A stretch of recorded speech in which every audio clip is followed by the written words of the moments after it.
இது முதல் துப்பறியும் கதைகள் மீது சத்யஜித்திற்கு மிகுந்த ஆர்வம் இருந்து வந்திருக்கிறது. பள்ளிக்கூட நாள்களிலேயே ஷெர்லாக் ஹோம்ஸ் கதைகள் முழுவதும் படித்திருக்கிறார்.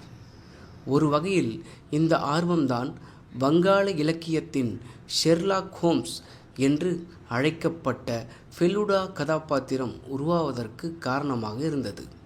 ஃபெலுடா கதைகள் அனைத்தும் சத்யஜித் ரே நடத்திய சந்தேஷ் சிறுவர்கள் பத்திரிகையில்தான் முதலில் வெளியானது. ரேயின் அப்பா வழி தாத்தா உபேந்திர கிஷோர் ரேயினால் தொடங்கப்பட்டது. சந்தேஷ் பத்திரிகை அவரது காலத்துக்கு பிறகு ரேயின் தந்தை சுகுமார் ரே இப்பத்திரிகையை நடத்தினார். ஆனால் பொருளாதார இழப்புகள் காரணமாக தொடர்ந்து நடத்த முடியாமல் இடையிலேயே நிறுத்திவிட்டார். சத்யஜித் ரே மீண்டும் 1961 வருடம் சந்தேஷ் பத்திரிகையை தொடங்கி தன் இறுதி காலம் வரைக்கும் நடத்தினார். ஃபெலுடா என்ற கதாபாத்திரத்தை உருவாக்கி சந்தேஷில் தொடர்ந்து துப்பறியும் கதைகள் எழுதினார். முதல் ஃபெலுடா கதை டார்ஜிலிங்கில் ஓர் அபாயம் 1965 வருடம் வெளியானது. அப்பொழுது தொடர்ந்து ஃபெலுடா கதைகள் எழுதும் திட்டம் எதுவும் ரேயிடம் இல்லை. ஆனால் டார்ஜிலிங்கில் ஓர் அபாயம் கதைக்கு வங்காள வாசகர்கள் மத்தியில் கிடைத்த உற்சாக வரவேற்பு அவரை தொடர்ந்து எழுதத் தூண்டியது. ரே மொத்தம் 35 ஃபெலுடா கதைகள் எழுதியுள்ளார். இதில் 34 கதைகள் அவரது ஆயுள் காலத்தில் வெளியானது. கடைசி கதையான மாய உலகின் மர்மம் ரேயின் மறைவுக்கு பிறகு 1995 வருடம் வெளிவந்தது. துப்பறியும் நிபுணரான ஃபெலுடாவும் அவரது ஒன்றுவிட்ட சகோதரன் தபேஷும் தான் இக்கதையில் பிரதான பாத்திரங்கள். தபேஷ் சொல்வது போல கதைகளை எழுதியுள்ளார் ரே. தங்கக்கோட்டை என்ற கதையிலிருந்து துவங்கி வங்க மொழியில் ஜனரஞ்சகமான மர்மக்கதை, எழுத்தாளராக புகழ்பெற்ற ஜடாயு என்ற புனைப்பெயர் கொண்ட லால் மோகன் கங்குலி என்ற கதாபாத்திரம் இந்த இருவரோடும் இணைந்து கொள்கிறது. அவரது முக்கியமான சிறுவர் திரைப்படங்களான ஜொய்பாபா பெலுநாத், சோனார் கெல்லா ஆகியவை முறையே பிள்ளை யாருக்கு பின்னே ஒரு மர்மம், தங்கக்கோட்டை ஆகிய ஃபெலுடா கதைகளை அடிப்படையாக கொண்டு எடுக்கப்பட்டவைதான். ரேயின் மகன் சந்தீப் ரேயும் சில ஃபெலுடா கதைகளை திரைப்படமாக எடுத்துள்ளார். சிறுவர்களுக்காகவும் இளைஞர்களுக்காகவும் ஃபெலுடா வரிசை கதைகளை சத்யஜித் ரே எழுதினார் என்றாலும் பெரியவர்களும் இக்கதைகளை விரும்பி படிக்கின்றார்கள். வக்கிர உணர்வுகளை தூண்டும் துப்பறியும் கதைகளுக்கு மத்தியில் நாகரிகமான ஃபெலுடா கதைகள் துப்பறியும் கதைகளுக்கு ஒரு இலக்கிய அந்தஸ்தை வழங்குகின்றன. சத்யஜித் ரே மே 2, 1921 ஏப்ரல் 23, 1992 20ஆம் நூற்றாண்டின் மிக முக்கியமான திரைப்பட இயக்குநர்களில் ஒருவர். ஓவியராக வாழ்க்கையை தொடங்கிய ரே மொத்தம் 37 திரைப்படங்களையும் ஏராளமான ஆவணப்படங்களையும் இயக்கியிருக்கிறார். சத்யஜித் ரேயின் முதல் திரைப்படம் பதேர் பாஞ்சாலி 11 சர்வதேச விருதுகளை பெற்றது. 1992 ரேவிற்கு வாழ்நாள் சாதனைகளுக்கான ஆஸ்கர் விருது வழங்கப்பட்டது. ரே ஒரு புகழ்பெற்ற எழுத்தாளரும் கூட. குழந்தைகளுக்காகவும் இளைஞர்களுக்காகவும் நிறைய எழுதியிருக்கிறார். அவரது பன்முக திறமையில் ஒரு சிறு பகுதி இந்த எழுத்துக்களில் பிரதிபலிக்கிறது என்றே கூறலாம். மொழிபெயர்ப்பாளர் பீபா கணேசன் 35 ஆண்டுகளாக மொழிபெயர்ப்பு பணியில் ஈடுபட்டு வருபவர். ஆங்கிலம், தமிழ் இரு மொழிகளிலும் எழுதுபவர். சத்யஜித் ரேயுடன் நேரடியாக பழகியவர்.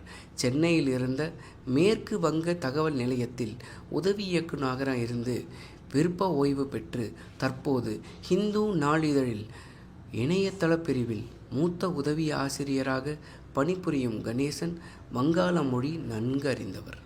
ஒரு பின்னோட்டம். மொகவை மாவட்டத்தின் சின்னஞ்சிறு கிராமங்களில் உலக புகழ்பெற்ற திரைப்படங்களை திரையிட்டு மாற்று திரைப்பட ரசனையை உருவாக்கி வந்தவர் குன்னாம் கூர் அமைப்பின் தலைவர் செல்வம்.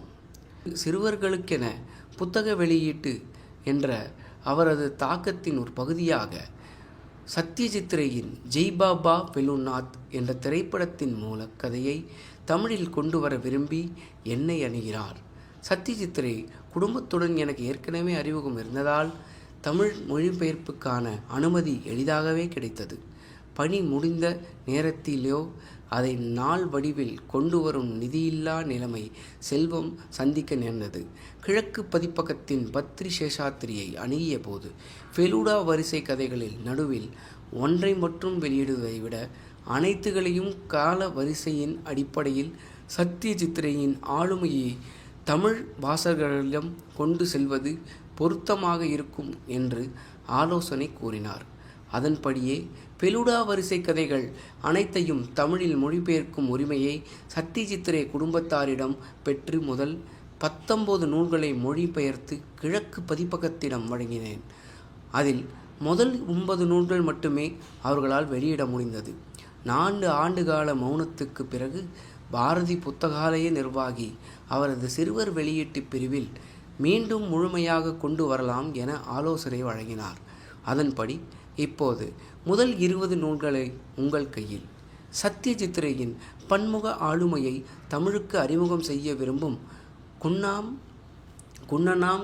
குன்னாம் சூர் அமைப்பின் தலைவர் செல்வம் அதை முழுமையாக கொண்டு செல்ல வேண்டும் என்ற உந்துதலை உருவாக்கிய கிழக்கு பதிப்பக நிறுவனர் பத்ரி சேஷாத்ரி அவர்கள் அவரது உதவியாளர் மருதன் இந்த முயற்சியை மீண்டும் உயிர்ப்பித்து அடுத்த கட்டத்திற்கு முன்னேற்றியுள்ள பாரதி புத்தகாலய தோழர்கள் மற்றும் அனைவரையும் இத்தருணத்தில் நினைவு கூர்த்து நன்றி பாராட்டுகிறேன். வீபா கணேசன். 1. ஜடாயு என்கிற லால் மோகன் பாபு ஒரு நாள் கையில் ஒரு இனிப்பு பெட்டியை எடுத்துக்கொண்டு எங்கள் வீட்டிற்கு வந்தார். அது எனக்கு ஆச்சரியத்தை ஏற்படுத்தியது. ஏனென்றால் எங்கள் வீட்டிற்கு அவர் வரும்போது வழக்கமாக கொண்டு வந்ததெல்லாம் ஒரே ஒரு குடைதான். அவரது புது புத்தகம் வெளியானால் அதை ஒரு பார்சலாக கட்டி எடுத்துக்கொண்டு வருவார். அதுவும் கூட வருடத்திற்கு 2 முறைதான், அதற்கு மேலாக அல்ல. அன்றைக்கு அவர் கையில் கொண்டு வந்த இனிப்பு பெட்டி மிர்ஜாப்பூர் தெருவில் கல்லோல் என்ற பெயரில் புதிதாக திறக்கப்பட்டிருந்த இனிப்பு கடையிலிருந்து வந்ததாகும். தங்க நிறத்திலான ரிப்பனால் கட்டப்பட்டு அட்டை பெட்டியில் இருந்த அந்த இனிப்பு ரூபாய் 25 விலையுள்ளது என்று பொறிக்கப்பட்டிருந்தது. அந்த அட்டை பெட்டியின் 2 பக்கங்களிலும் நீல நிறத்தில் கல்லோலில் 5 வகையான இனிப்புகள் என்று பொறிக்கப்பட்டிருந்தது. அதற்கும் 5 பிரிவுகள் இருக்கும் என்றும் அதன் ஒவ்வொரு பகுதியிலும் வெவ்வேறு விதமான இனிப்புகள் இருக்கும் என்றும் எனக்கு தெரியும். அதன் நடுப்பகுதியில்தான் கல்லோலின் சிறப்பு தயாரிப்பான டைமண்டா இருந்தது. உள்ளே சர்க்கரை பாகு நிரம்பிய சந்தேஷ் இருந்தது. வைரம் போன்ற வடிவத்தில் இருக்கும் அந்த இனிப்பு வெள்ளி ஜரிகை தாளில் சுற்றப்பட்டிருந்தது. லால்மோகன் பாபு இந்த பெட்டியை ஏன் கொண்டு வருகிறார்? அவரது முகத்தில் வெற்றி களிப்பு மின்னுவது ஏன்? அந்த பெட்டியை மேஜையின் மேல் வைத்துவிட்டு லால்மோகன் பாபு ஒரு நாற்காலியில் அமர்ந்தவுடனேயே ஃபெலுடா, இளஞ்சிவப்பு நிற ஃபெலுடா கேட்டார். பம்பாயிலிருந்து நல்ல செய்தி வந்திருக்கிறது, அப்படித்தானே? இன்று காலையில்தான் அவர்களிடமிருந்து உங்களுக்கு தகவல் வந்திருக்க வேண்டும், சரிதானே? இந்த கேள்விகளை கேட்டதும் லால்மோகன் பாபுவிற்கு தூக்கி வாரி போட்டது. இருந்தாலும் அவரது முகத்தில் தெரிந்த புன்னகை இன்னும் மாறவில்லை. புருவம் மட்டுமே மேலெழும்பியது.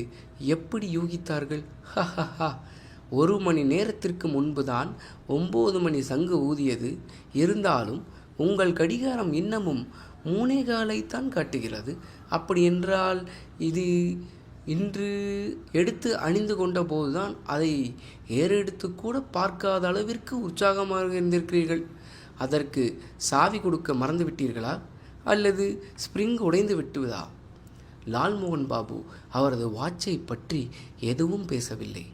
புராதன காலத்து ரோமானிய பிறப்புகளைப் போல தனது நீல நிற மேல் துண்டை எடுத்து தோளுக்கு மேலே போட்டவாறே சொன்னார்.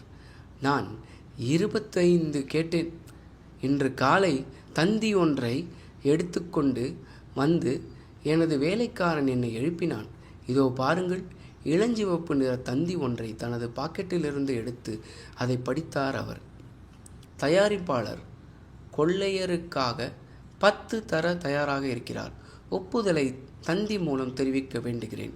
எனது பதிலை நான் அனுப்பி வைத்தேன். கொள்ளையரை 10ற்கு மகிழ்ச்சியோடு விற்க தயாராக இருக்கிறேன்.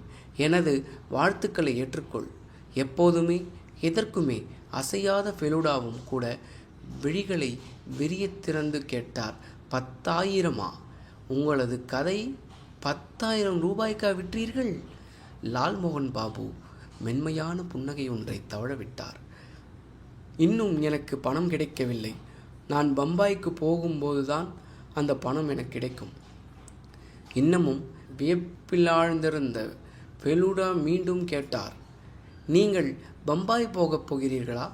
ஆமாம், நான் மட்டுமல்ல, நீங்கள் 2 பேரும் தான். அதுவும் எனது செலவில். உங்களது உதவி இல்லாமல் இந்த கதையை நான் எழுதியிருக்கவே முடியாது.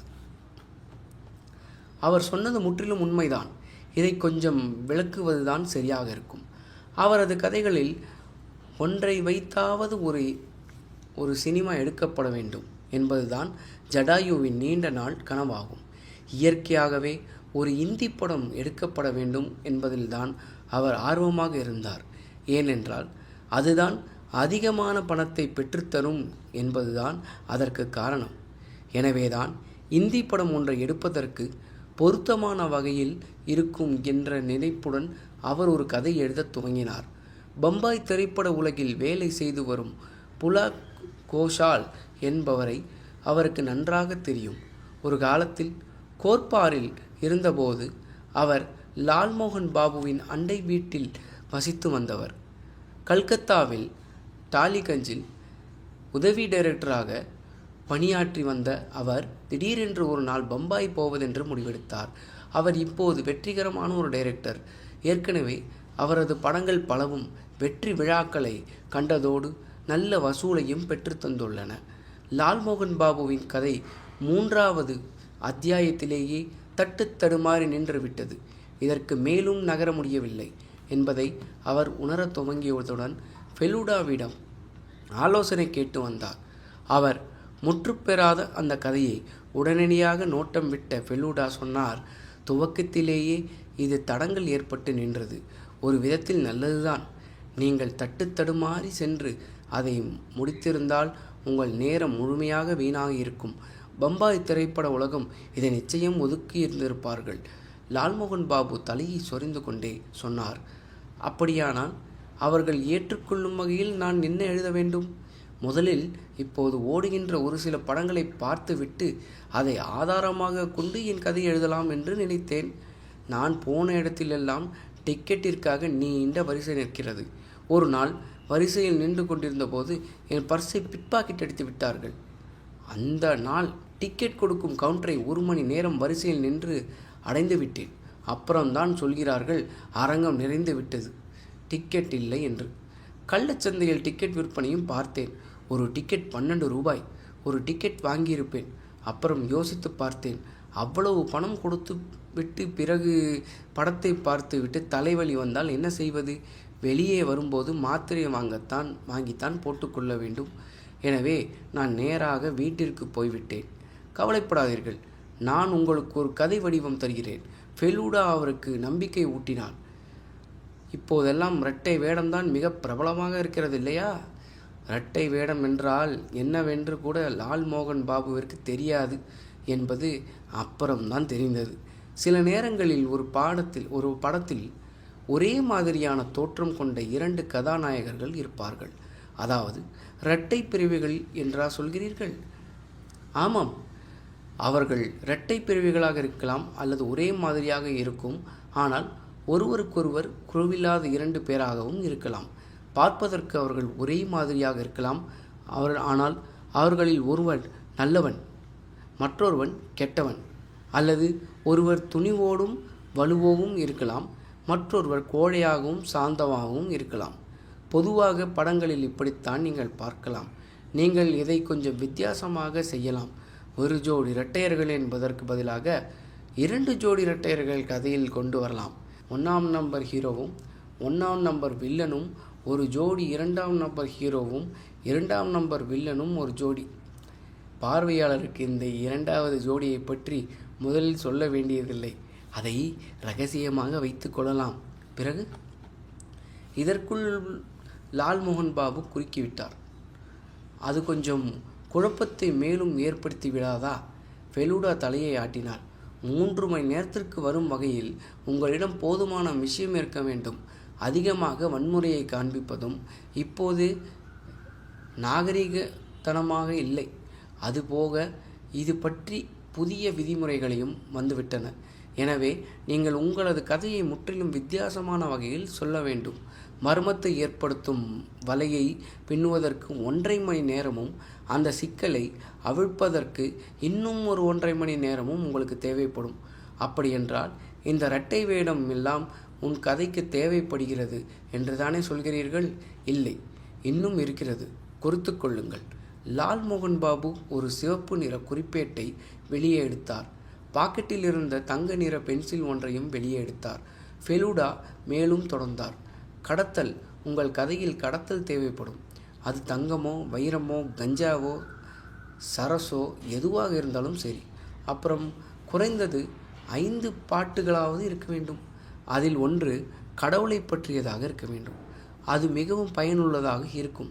அதேபோல 1-2 நடனங்கள், 2 அல்லது 3 விரட்டல்கள் காட்சிகள் இருக்க வேண்டும்.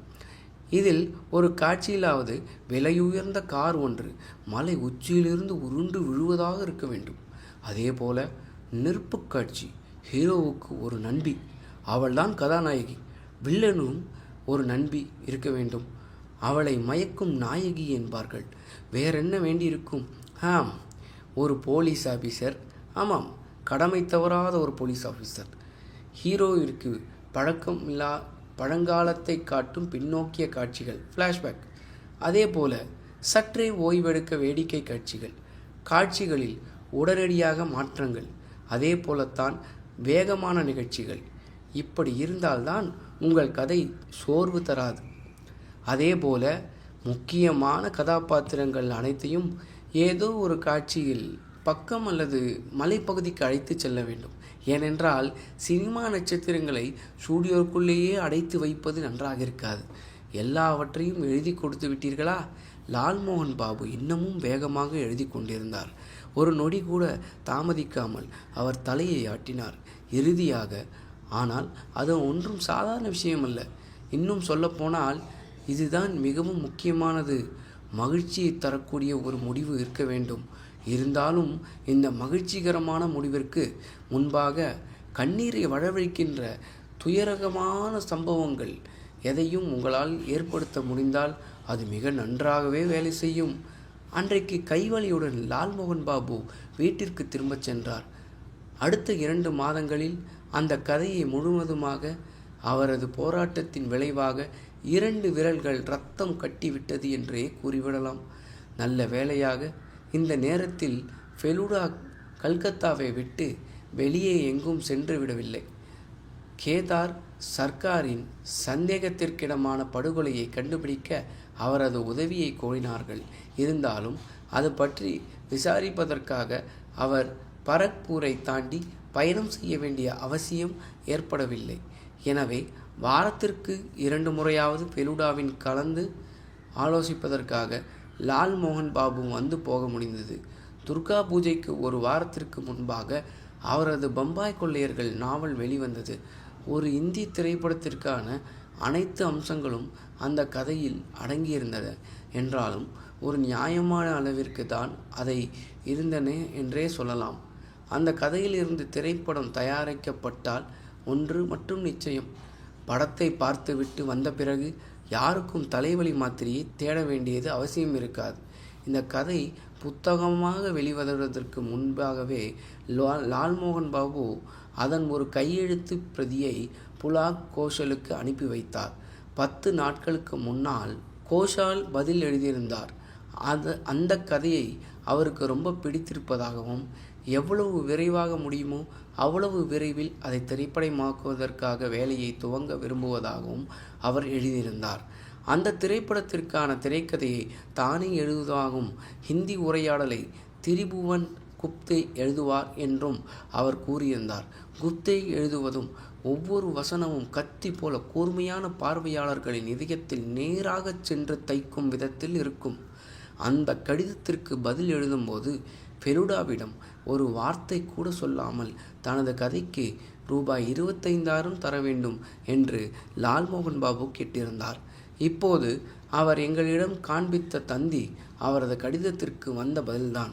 ரூபாய் 25,000 என்று கேட்டது கொஞ்சம் கூடுதல்தான் என்பதை அவர் உணர்ந்திருக்கவும் கூடும். ஆஹா என்று பாதி கண்ணை மூடியபடியே லால்மோகன் பாபு டீயை உறிஞ்சினார்.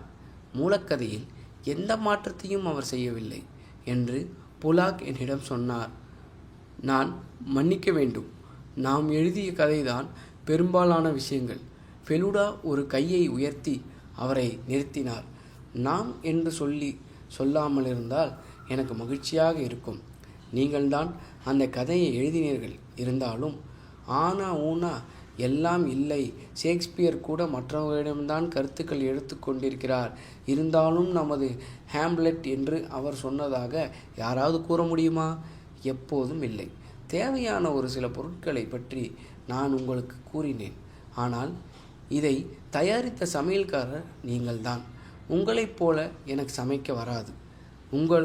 உங்களது கைப்பக்குவம் எனக்கு வரவே வராது. நன்றி உணர்வில் லால்மோகன் பாபு வாய் விரிய புன்னகைத்தார். ரொம்ப நன்றி. எப்படி இருந்தாலும் கதையில் பெரிய மாற்றங்கள் எதையும் செய்யப்போவதில்லை என்று அவர் சொல்லியிருக்கிறார். ஒரே ஒரு சின்ன மாற்றம்தான். அப்படியா? என்னது? அது வேடிக்கையானது ஒரு விஷயம்தான். நீங்கள் அதை டெலிபதி என்று சொல்வீர்கள் என்றுதான் நான் உறுதியாக நம்புகிறேன். எனது கதையில் 43 மாடிகள் கொண்ட அடுக்குமாடி கட்டிடம் ஒன்றை குறிப்பிட்டிருந்தேன். என் கதையில் வரும் கடத்தல்காரன் துந்திராம் துரந்தர் அந்த கட்டிடத்தில் தான் வசிக்கிறான். விஷயங்களை துல்லியமாக சொல்வதில் கவனம் செலுத்த வேண்டும் என்று நீங்கள் எப்போதுமே சொல்வீர்கள். எனவே அந்த கட்டடத்திற்கு ஒரு பெயரை கண்டுபிடித்தேன். சிவாஜி கோட்டை. இந்த கதையில்தான் வரும் சம்பவங்கள் எல்லாம் பம்பாயில் நடப்பதாக இருந்திருந்தால் அந்த மராட்டிய வீரனின் பெயர் பொருத்தமாக இருக்கும் என்று நினைத்தேன். அதே பெயரில் பம்பாயில் ஒரு பெரிய கட்டிடம் இருக்கிறது என்று புலாக் எனக்கு எழுதியிருந்தார். இன்னும் ஒரு சில விஷயம் தெரியுமா உங்களுக்கு? இந்த திரைப்படத்தின் தயாரிப்பாளர் அந்த கட்டிடத்தில் தான் வசிக்கிறார்.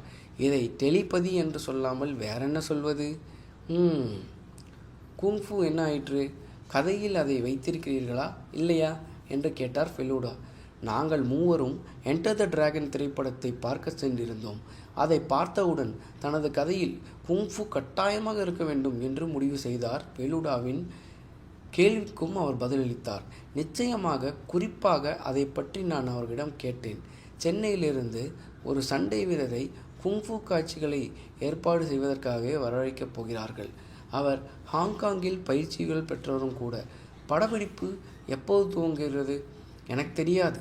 நான் புலாக்கிலிருந்து மீண்டும் கடிதம் எழுதி தேதியை தெரிந்து கொள்கிறேன். பிறகு நாம் மூவரும் பயணம். எனது கதையை அவர்கள் திரைப்படமாக்கும் போது நாம் இங்கே கல்கத்தாவில் எப்படி இருப்பது? டைமண்டா இனிப்பை கடித்தேன். இதற்கு முன்னாலும் அதை சுவைத்திருக்கிறேன். இருந்தாலும் அன்றைக்கு எனக்கு தெரிந்த சுவையை அதற்கு முன் நான் அனுபவித்ததே இல்லை. 2. அதற்கடுத்த ஞாயிற்றுக்கிழமை லால்மோகன் பாபு திரும்பினார். இதற்கிடையே எங்களது பம்பாய் பயணத்திற்கான செலவில் பாதியை நாம் ஏற்றுக்கொள்வது என்று ஃபெலுடா முடிவு செய்திருந்தார். சமீப காலத்தில் அவர் கொஞ்சம் பணம் சம்பாதித்திருந்தார். அவர் மேற்கொண்ட துப்பறியும் வழக்குகளில் மட்டுமன்றி எழுதுவதன் மூலமாகவும் இந்த வருமானம் அவருக்கு வந்திருந்தது. கடந்த மாதங்களில் 19ஆம் நூற்றாண்டின் மிகவும் புகழ்பெற்ற பயணக் கலைஞர்கள் எழுதிய பயண நூல்களில் 2 ஆங்கிலத்திலிருந்து அவர் மொழிபெயர்த்திருந்தார். அதற்கு முன்பணமும் அவருக்கு கொடுக்கப்பட்டிருந்தது. அவரது ஓய்வு நேரங்களில் எழுதுவதை நான் பார்த்திருக்கிறேன். இப்போதுதான் முதன்முறையாக மிகுந்த தீவிரத்துடன் இந்த வேலையை அவர் செய்திருந்தார். ஃபெலுடா செலவை பங்கிட்டு கொள்ள முன்வந்ததை லால்மோகன் பாபு முற்றிலுமாக நிராகரித்து விட்டார். உங்களுக்கு பைத்தியமா என்ன என்று கேட்டார் அவர். எழுதுவதை பொறுத்தவரையில் நீங்கள்தான் எனக்கு குரு, எல்லாமே. உங்களுக்கான செலவை நான் பார்த்து கொள்கிறேன் என்றால் அது எனது நன்றிக்கடனை தெரிவிக்கத்தான். அதை நான் உங்களுக்கு கொடுக்கும் கட்டணமாக கூட வைத்து கொள்ளலாம்.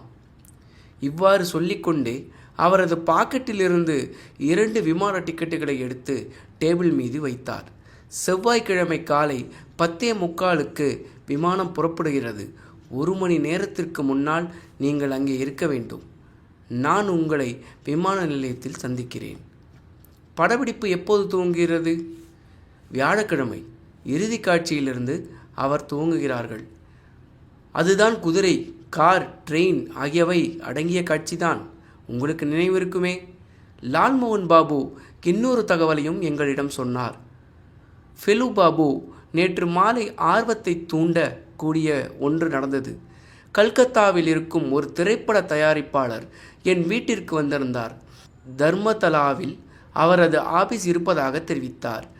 எனது பம்பாய் கொள்ளையர்கள் கதையை படமாக்க விரும்புவதாக அவர் தெரிவித்தார். இந்தி படங்களைப் போன்றே அதே விஷயங்களை காட்டவில்லை என்றால் எந்த பங்காளி படமும் வெற்றி பெறுவதற்கான வாய்ப்பே இல்லை. எனது கதை ஏற்கனவே விற்றுவிட்டது என்று அவரிடம் சொல்ல வேண்டியிருந்தது. அது அவருக்கு மிகுந்த ஏமாற்றத்தை தந்தது. இதையும் கேளுங்கள். அவர் அந்த புத்தகத்தை படிக்கவில்லையாம். அவரது உறவு பையன் ஒருவனிடம் இருந்துதான் அந்த கதையை பற்றி கேள்விப்பட்டாராம். பம்பாயை நேரில் பார்க்காமலேயே அந்த கதையை நான் எழுதினேன் என்பதை அறிந்ததும் அவர் மிகுந்த ஆச்சரியமடைந்தார். மெலு மித்ரனின் வழிகாட்டுதல் இல்லாமல் மர்ரே கம்பெனியின் இந்தியாவிற்கான வழிகாட்டி நூலின் துணை இல்லாமல் அதை நான் முடித்திருக்க முடியாது என்று அவரிடம் நான் சொல்லவில்லை. வங்காளியா அவர்? ஆமாம், சன்யால். அவரது பேச்சு கொஞ்சம் வேறு விதமாகத்தான் இருந்தது. ஜபல்பூரில் வளர்ந்ததாக கூறினார். அவர் ஒரு சென்ட் போட்டிருந்தார். பாருங்கள், என் மூக்கே போய்விட்டது என்று கூறிவிடலாம். எப்படி ஒரு ஆண் இப்படி சென்ட் போட முடியும் என்று எனக்கு தெரியவில்லை. எப்படி இருந்தாலும் நான் பம்பாய் போகிறேன் என்று கேள்விப்பட்டதும் ஒரு முகவரியை கொடுத்தார். அவரது நண்பராம். அவர் நன்றாக உதவி செய்வார் என்று கூறினார். தேவைப்பட்டால் அவரை தொடர்பு கொள்ளலாம் என்று கூறினார். டிசம்பரில் கல்கத்தாவில் நல்ல குளிர் அடிக்க வாய்ப்புண்டு என்ற போதிலும் பம்பாய் ஓரளவிற்கு கதகதப்பாகத்தான் இருக்கும் என்று நான் கேள்விப்பட்டிருக்கேன். எனவேதான் குளிர்கால உடைகள் எதையும் எடுத்துக்கொள்ளும் அவசியம் இல்லாமல் போயிற்று. எங்களுக்கு தேவையான அனைத்தும் 2 சிறிய சூட்கேஸிலேயே அடங்கிவிட்டது. செவ்வாய்க்கிழமை நான் கண் விழித்த போது எல்லாமே மூடு பனியில் மறைந்திருந்தது. எங்கள் எதிர் வீடு கூட லேசாகத்தான் தெரிந்தது. அடக்கடவுளே, எங்கள் விமானம் சரியான நேரத்தில் புறப்பட்டு விடுமா? அதனால் விசித்திரமாக காலை 9 மணிக்கெல்லாம் மூடுபனி விலகி சூரியன் வெளியே தெரிந்தான். விமான நிலையத்திற்கு செல்லும் VIP சாலை நகரத்தின் மையப்பகுதியை விட அதிகமான மூடுபனி நிறைந்ததாக காணப்படுவது வழக்கம். இன்றோ அந்த மூடுபனி பெருமளவிற்கு இல்லை. நாங்கள் விமான நிலையத்திற்கு சென்றடைந்த போது விமானம் புறப்படுவதற்கு இன்னமும் 50 நிமிடங்கள் தான் இருந்தது. லால்மோகன் பாபு ஏற்கனவே அங்கிருந்தார். அவர் ஏற்கனவே பதிவு செய்துவிட்டார் என்பதை அவரது சட்டை பாக்கெட்டில் துருத்தி கொண்டிருந்த பயண சீட்டு உறுதிப்படுத்தியது. உங்களுக்காக நான் காத்திருக்கவில்லை என்று தப்பாக எடுத்துக்கொள்ளாதீர்கள். நீண்ட வரிசை இருந்தது. உடனடியாக பதிவு செய்யவில்லை என்றால் நான் விரும்பிய ஜன்னல் சீட் கிடைத்திருக்காது. நான் H வரிசையில் இருக்கிறேன். எனக்கு அருகாமலேயே கூட உங்களுக்கு இடம் கிடைக்கலாம். யாருக்கு தெரியும்? கையில் என்ன பாக்கெட் வைத்திருக்கிறீர்கள்? புத்தகம் ஏதாவது வாங்கினீர்களா என்ன என்று ஃபெலுடா விசாரித்தார். லால்மோகன் பாபுவின் கையில் ஒரு பழுப்பு நிற பாக்கெட் இருந்தது. பம்பாயில் இருக்கும் யாருக்காவது பரிசளிப்பதற்காக அவரது புத்தகம் எதையாவது அவர் எடுத்து வருகிறார் என்று நான் நினைத்து கொண்டிருந்தேன். அவர் ஃபெலுடாவிற்கு பதிலளித்தார். இல்லை இல்லை, நான் எதையும் வாங்கவில்லை. சன்யால் ஞாபகம் இருக்கிறதல்லவா? அவரை பற்றி கூட நான் உங்களிடம் சொன்னேனே. அவர் வந்து இந்த பாக்கெட்டை 10 நிமிடங்களுக்கு முன்னால் என்னிடம் கொடுத்துவிட்டு போனார். உங்களுக்கு ஏதாவது பரிசா? இல்லை. பம்பாய் விமான நிலையத்தில் யாரோ வந்து இதை வாங்கி கொண்டு போவார்கள். எனது பெயரையும் என்னை பற்றிய அடையாளங்களையும் அவர் சொல்லியிருக்கிறாராம்.